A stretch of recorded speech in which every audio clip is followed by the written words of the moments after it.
Okay, good evening everyone, and today video I'm going to show you how to remove a Redmi monitor stand.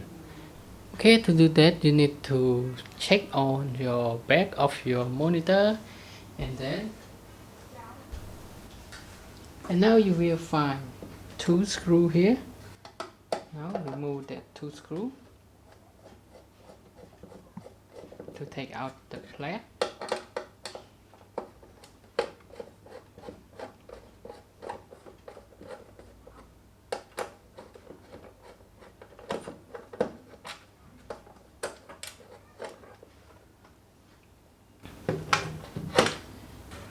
Okay, after that you will find out another two screws here.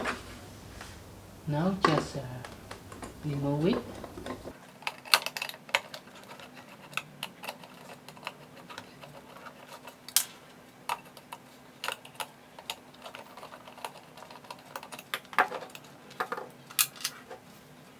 After that, take this stand out,